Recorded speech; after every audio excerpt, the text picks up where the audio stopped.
Hello everyone, today video is about how to apply for passport. कौन कौन से important documents इसके लिए चाहिए और क्या नए नियम आए हैं 2023 में, ये सब मैं आज के वीडियो में बताऊंगी। तो इसके लिए सबसे पहले जानते हैं, तो इसके लिए आपको सबसे पहले पासपोर्ट सेवा केंद्र की वेबसाइट को ओपन करना पड़ेगा। इसके बाद यदि आप न्यू यूजर है तो आपको रजिस्ट्रेशन करना पड़ेगा। यदि एग्जिस्टिंग है तो आप अपनी जो भी एग्जिस्टिंग आईडी है उससे लॉगिन कर सकते हैं। इसके न्यू यूजर रजिस्ट्रेशन के लिए आपको ये फॉर्म फिल करना पड़ता है, रजिस्टर टू अप्लाई। यदि आप दिल्ली से हैं तो आपको दिल्ली का ये क्लिक करना होगा, अदरवाइज आपको पासपोर्ट ऑफिस यहाँ पर सिलेक्ट करने होते हैं। अपने ईमेल आईडी डालना होता है, लॉगिन पासपोर्ट डालना होता है। और हिंट क्वेश्चन मतलब होता है कि यदि आप अपना आईडी भूल जाते हैं तो आप इसके लिए कौन सा क्वेश्चन रखना चाहते हैं, just to get to know your password. आप चाहें तो लॉगिन आईडी और ये जो इसकी पासपोर्ट सेवा आईडी वो सेम रख सकते हैं और अलग भी रख सकते हैं। इसका ऑप्शन भी आपको क्लिक करना होता है। इसके बाद आपको अपना अकाउंट वेरीफाई करना होता है। ईमेल आईडी से जाके उस लिंक को क्लिक करके आप अपना अकाउंट वेरीफाई करते हैं।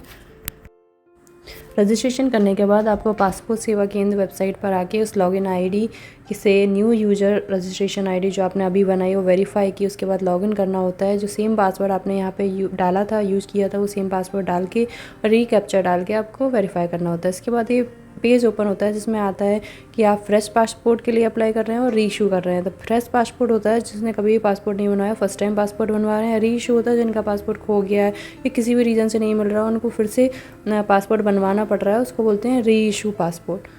अब इस पासपोर्ट में ये सारे ऑप्शंस होते हैं कि आप तत्काल में बनवा रहे हैं, नॉर्मल बनवा रहे हैं, कितने पेज का बनवा रहे हैं। जो लोग कम इंटरनेशनल यात्राएं करते हैं उनके लिए 36 पेज ठीक है, क्योंकि उनको वीज़ा स्टैम्पिंग उतना नहीं कराना पड़ता है। पर जो बार बार जाते आते रहते हैं उनको 60 पेज का अप्लाई करना चाहिए वीज़ा, क्योंकि वीज़ा स्टैम्पिंग के लिए ज़्यादा पेज मिलेंगे। इसकी फ़ीस भी उस पर ही डिपेंड करती है आप कितने पेज का और कौन सी प्रोसेस के थ्रू जा रहे हैं। नॉर्मल से जाएंगे तो उसका प्राइस कम होगा और तत्काल से जाएंगे तो उसका प्राइस ज़्यादा होगा, बट वो विदिन 7 डेज़ में आ भी जाता है, जल्दी आ जाता है।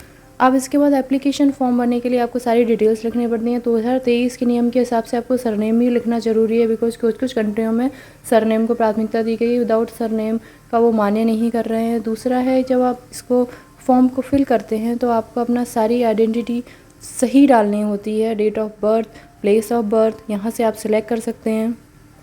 Citizenship of India by birth है या आप कहीं बाहर पैदा हुए उसके बाद इंडिया आए एंड देन आप पासपोर्ट के लिए अप्लाई कर रहे हैं, वो सारे डिटेल्स आपको यहाँ पे फिल करना होता है। जो लोग इंडिया में ही पैदा हुए हैं उनको लिए वो यस होगा, citizenship of India by birth. और जिनके पास OCR कार्ड है और बाद में वो इंडिया आए हैं फिर पासपोर्ट के लिए अप्लाई कर रहे हैं, देन उनके लिए दूसरा ऑप्शन होगा।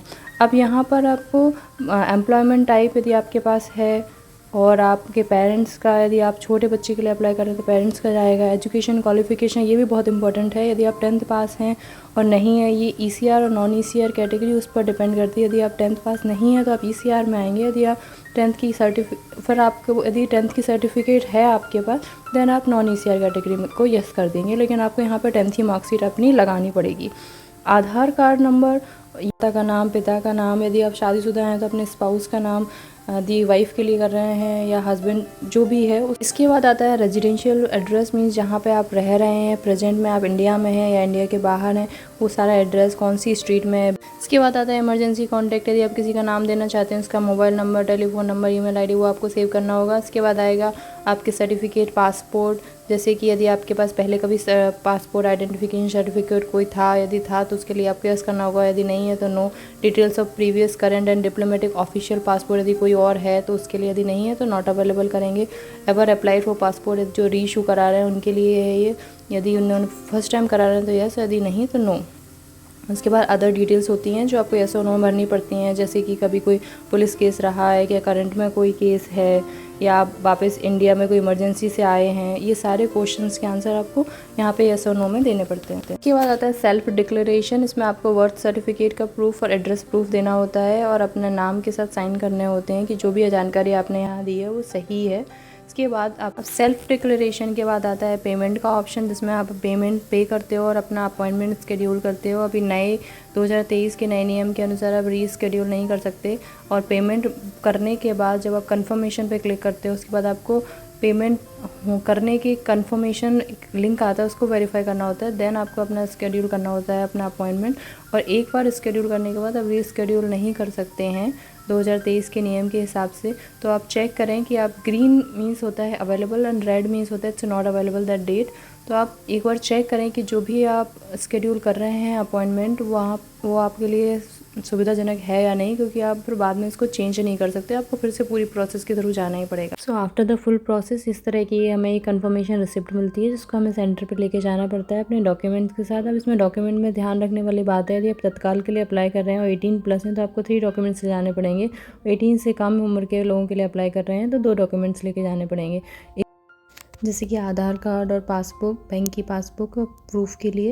एक और नियम चेंज हुआ है कि अब जैसे 21 दिन में जो हमें पासपोर्ट मिलता था वो 15 दिन में ही मिलेगा। और सरनेम से रिलेटेड है कि अब सरनेम हमें पासपोर्ट में डालना रिक्वायर्ड है। एक और नया नियम आया है पीसीसी से रिलेटेड, पुलिस वेरिफिकेशन अब घर पे होगा, अब आप उसको अप्लाई कर सकते हो ऑनलाइन। और इंडियन गवर्नमेंट ने एक और बड़ा नया अपडेट दिया है ई पासपोर्ट को लेके। अब एक ई पासपोर्ट जारी होगा इंडियंस के लिए। ये एक नया तरह का पासपोर्ट है जो कि नॉर्मल पासपोर्ट से अलग है। इसमें डिजिटल चिप लगी होगी जो कि 64 KB की होगी। इसमें भी बायोमेट्रिक डेटा स्टोर होगा, जैसे कि फेस आईडी, रेटिना, फिंगरप्रिंट्स और 41 सिक्योरिटी फीचर्स होंगे, जिससे यदि कोई इससे छेड़छाड़ करता है तो ये जो ई पासपोर्ट है वो अपने आप स्टॉप हो जाएगा, इसकी चिप करप्ट हो जाएगी। ई पासपोर्ट से इमिग्रेशन फास्ट होगा, चेक इन फास्ट होगा, बिकॉज स्कैन करना बहुत आसान होगा एंड बायोमेट्रिक डिटेल्स सिक्योर रहेगी, फ्रॉड्स कम होंगे।